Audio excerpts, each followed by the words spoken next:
결정론이 고착화되는 과정을 선생님들이 이걸 만들어주는 거예요.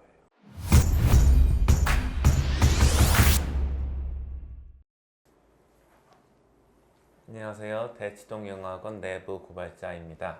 이번 편은 공부에서 역전이 가능한지 이거에 대해서 이야기를 해보겠습니다. 공부를 못하던 애들이 공부를 잘하게 될 수가 있을까요? 할 수 있죠. 어떻게 할 수 있죠? 유튜브 같은 것도 봐도 경험이 많은 선생님들도 안 바뀐다, 공부머리는 정해져 있다, 이렇게 말씀하시는 분들이 있어요. 이건 무책임한 일이에요. 깊게 생각을 안 해보고 이 구조와 원리를 생각하지 않고 그저 자신의 능력이 부족하니까 이 부분을 건드리지 않는다, 저는 이렇게 봐요. 이게 약간 IQ 결정론 이런 분들인가요? 그런 거랑 비슷한데 IQ뿐만 아니라 뭐 공부하는 습관이라는 게 다 포함해가지고 안 된다, 정해져 있다, 못한다, 이런 식으로 하세요. 아이들을 교육하는 입장에서 이런 식으로 말씀을, 그것도 공개적으로 하시는 거 보면은 이해가 안 돼요. 왜 아이들을 가르치는 거지? 아이들의 변화를 주려고 하시는 거 아닌가? 상당히 위험한 발상이라고 봐요. 그분들 약간 통계적으로 접근하신 거일 수도 있을 것 같아요. 중학교 예를 들어서 입학을 했는데 성적이 뭐 고3 때까지 비교했을 때 통계적으로는 차이가 유의미하게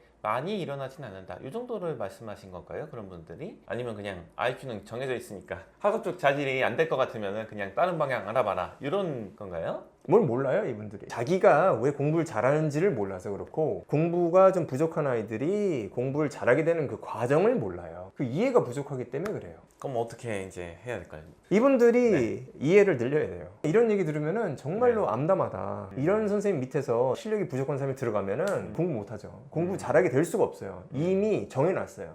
머릿속에 정해놓으셨잖아요. 그리고 똑같은 방법으로 아이들을 공부를 시킬 게 보여요. 잘하는 아이들 위주로 그게 먹히는 방법으로 동일하게 아이들을 공부시키죠. 그러니까는 중위권, 중하위권 아이들은 변하기가 어렵죠. 그럼 이제 이거를 해결을 해야 되잖아요. 구도를 좀 개선을 해야 될 텐데 어떻게 개선을 하면 좋을까요? 공부 잘하는 아이들과 공부 좀 부족한 아이들을 한번 볼게요. 핵심적인 부분만. 공부라는 것은 생각하는 능력을 측정하는 거예요. 시험 보면은 생각하는 능력을 측정해요. 물론 단순 암기적인 요소도 있지만 이 부분은 변별력을 갖추지 않아요. 가장 중요하고 변별력이 큰 문제들은 생각을 요해요. 구조는 이렇습니다. 뭔가 적혀져 있죠. 수학이 되든 국어가 되든 영어가 되든 적혀 있어요. 그럼 그것을 이해해야 돼요. 써져 있는 것을 이해를 해야 돼요. 이거는 남의 생각을 읽는 거죠. 누군가 자기의 생각을 거기다 표현해 놨으니까 그 생각을 읽는 것에 익숙해져야 돼요. 큰 기술이죠. 그리고 나서 그거에 대한 반응을 해줘야 되는데, 이 반응이라는 것은 자기의 생각을 만들어줘야 돼요. 남의 생각을 읽었어요. 이해가 조금 부족할 수도 있고, 부족하지 않다고 해도 그거에 대해서 반응을 해줘야 돼요. 약간 부족하다고 하면 그것을 자기의 상상력을 동원해서, 생각을 동원해서 채워 넣어야 돼요. 그리고 나서 그거에 대한 요구사항을 생각하고 그거에 대한 해답을 찾아서 반응을 해줘야 되죠. 객관식이 됐든 주관식이 됐든 뭐 말하기가 됐든 글을 쓰기가 됐든 다 같은 구조입니다. 그러면은 여기서 가장 중요한 게 뭐냐? 생각이에요, 생각. 아이가 생각을 해야 돼요. 그럼 생각하게 만들어주면 돼요. 생각의 연습을 하게 하고 생각을 만들어주면 돼요. 그런데 학생들이 다 이렇지는 않잖아요.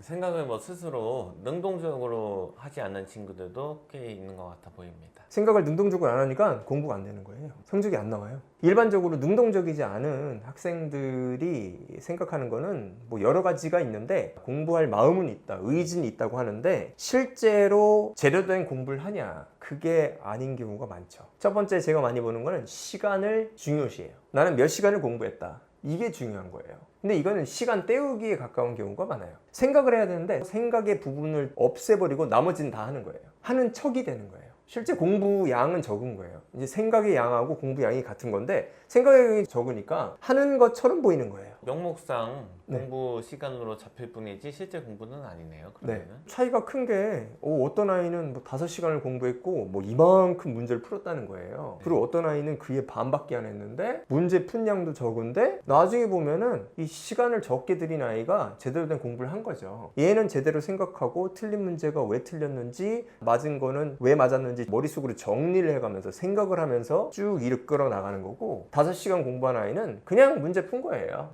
생각 없이 여태까지 배웠던 패턴 이용해서 빨리 답을 도출할 수 있도록 접근해서 답 정하고 나서 근데 자기가 열심히 안 했잖아요, 생각을. 그러니까 많이 틀리잖아요. 그러니까 안 쳐다봐요. 오답 정리 안 하고. 오답 정리가 명목적으로 하는 게 아니라 실질적으로 머릿속으로 생각을 해서 내가 이래서 틀렸고 이래서 맞았구나 이런 걸 생각해야 되는데 그걸 안 한단 말이에요. 그러면은 이제 발전이 없죠. 시간 낭비인 거예요, 그게. 결코 제가 학생들을 비난하는 건 아니고요. 생각하는 과정이 굉장히 어려워요. 고통스러워요, 사실은. 특히나 이제 생각하는 습관이 들지 않은 학생들은 굉장히 고통스러운 과정이에요. 어떻게 하는지도 모르겠고 해본 적도 없고 생각하는 이런 단계를 하나하나씩 설명해 주는 사람도 없고 학교에서도 그렇고 학원에서도 이렇게 많이 설명하지 않거든요. 그냥 해라 하면서 거기서 스스로 생각을 해야 되는 건데 하기만 하고 생각을 안 하니까 시간 낭비가 되고 답답하죠. 진짜 많은 시간을 투자했고 공부 말고 딴 거 하고 싶은데 그냥 앉아가지고 열심히 한 것 같은데 성과가 안 나죠. 오히려 아까 말씀드린 것처럼 시간은 적으나 제대로 공부하는 아이들한테 이길 수가 없잖아요. 그러니까 얼마나 답답해요. 슬프고 힘들죠. 그러니까 또 공부 멀리 하게 되고. 이 현상이 굉장히 고착화되고 악순환이라고 볼 수도 있잖아요. 이게 반복이 되니까 결정론자 같은 분들이 교육계에 꽤 많이 계신 것 같네요. 구체적으로 어떻게 하면은 이 학생들을 좋게 할 수 있을까요? 결정론자 말씀하셨는데 결정론자라고 하시는 분들이 책임을 회피하세요. 아이들이 제대로 공부하게끔 만들고 지도해야 되는데 그게 힘들다 보니까 아이들이 생각을 바꾸고 학습 습관을 바꾸기가 너무나 어렵다 보니까 그냥 이분들도 명목적으로 하는 거예요.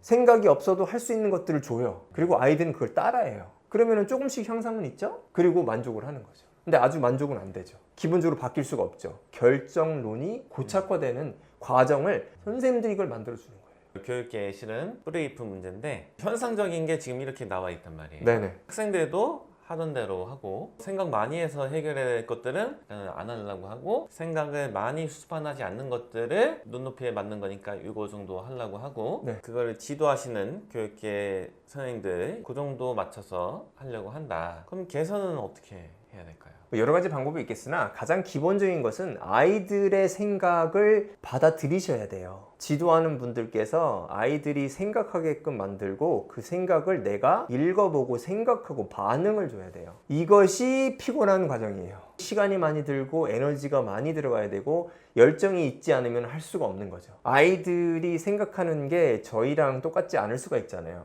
세대도 차이가 나고 과목에 대한 생각이 부족한데 배경 지식도 부족하고 그래도 생각하게 만들고 그걸 열심히 들으셔야 돼요. 열심히 듣고 열심히 읽어봐서 그것을 반응해 줘야죠. 그런데 안 좋은 현상이긴 한데 많은 분들이 피드백을 준다는 게 그냥 명목적으로 주세요.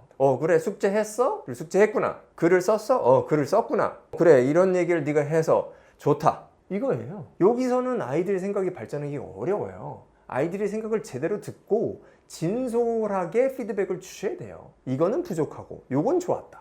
요 부분을 여러 번 반복하면 아이들이 최소한은 이 선생님한테는 내 진실을 얘기하고 진솔한 얘기를 이제 내가 들을 수가 있겠구나. 또는 피드백을 글로 첨삭을 받는다고 하면 부족한 부분과 좋은 부분을 정말로 진솔하게 말씀해 주시는구나. 이게 되는 거죠. 아이들의 목소리를 들어보고 그거에 대해서 반응을 해주면은 아이들이 좋아진다 이런 말씀이실까요? 아이들의 생각이 논리적으로 좀 부족한 게 있다고 하면 그 논리적인 부족함을 지적을 해서 논리적으로 올바른 길로 인도를 하면 되고요. 과목이나 어떤 특정 요소가 부족하다고 하면 그 부족한 걸 채울 수 있도록 지도가 가능하잖아요. 실제로 아이를 알게 되니까. 그겁니다. 부모님들은 뭘 해줄 수 있을까요? 부모님들도 요거를 아셔야 돼요. 겉으로 보아지는 그 아웃풋에 너무 매달리시면은 이 교육이 안 돼요. 몇 쪽을 풀었냐? 얼마를 썼냐? 이런 식으로 정량화시켜서 너무 생각을 하시면은 생각의 양을 봐야 되는데 그게 아니고 명목적인 양을 쫓게 돼요. 그러면은 제대로 뭔가가 이루어지지 않죠. 그래서 이런 것을 이제 피하시면 되고 아이들의 생각을 들어주세요. 근데 이제 그런 경향이 있는 경우는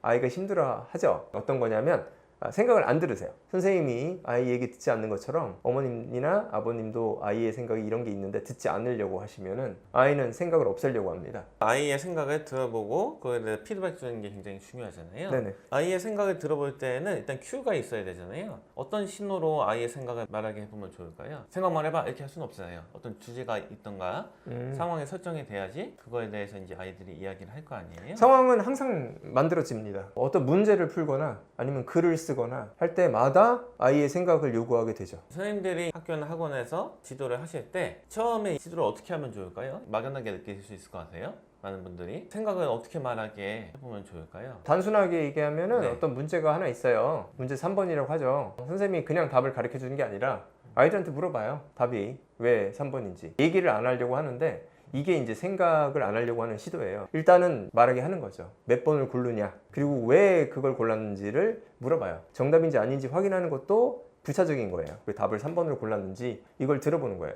매 순간마다 이루어지기 때문에 어떻게 보면 너무나 그 일반적인 수업하고 달라요. 일반적인 수업은 선생님의 생각을 그냥 계속 주입하는 거예요. 그리고 학생들의 반응은 아예 무시하는 거죠. 근데 이거를 바꾸려면 어떻게 되냐면 아이들이 생각을 들어야 돼요. 그 과정을 만들어 버리는 거죠. 생각을 얘기할 수밖에 없는, 그 생각을 얘기 안 하면은 남들도 다 같이 공부가 멈추게 되고 이런 과정을 만들게 되고, 수업 내에서 말로 하면 이게 어려우니까 글로 하면 좋죠. 글에 주제를 주고 이건 어떻게 생각하냐 하고 말로 해도 되고 글을 통한 대화를 나눌 수가 있는 거죠. 이게 대화라는 측면이 중요해요. 수업이라는 게 대화의 일종이다 이렇게 생각하시면은 이해가 되고, 수업이라는 게 너희는 들어라, 난 얘기하겠다 이러면은 생각이 안 만들어져요. 이런 식으로 이제 생각을 많이 유도하고 이거에 대해서 반응을 해주고 이러면은 아이들이 공부를 잘할 수가 있다. 누구든 상관없이 결정론적으로 아이들을 넌 이런 애야 단정 지은 다음에 어차피 안 되니까 하지마 이렇게 하기보다는 계속 이렇게 생각을 유도하면은 아이들을 좋은 방향으로 이끌 수 있겠군요. 쉬운 과정이 아니고요. 쉽지 않으니까 안 하려고 하는 거예요. 다 선생님 그리고 아이들 그리고 학부모님들도 요 진실을 피하고 싶어 하시죠. 지금까지 해왔던 생각의 방법이라든가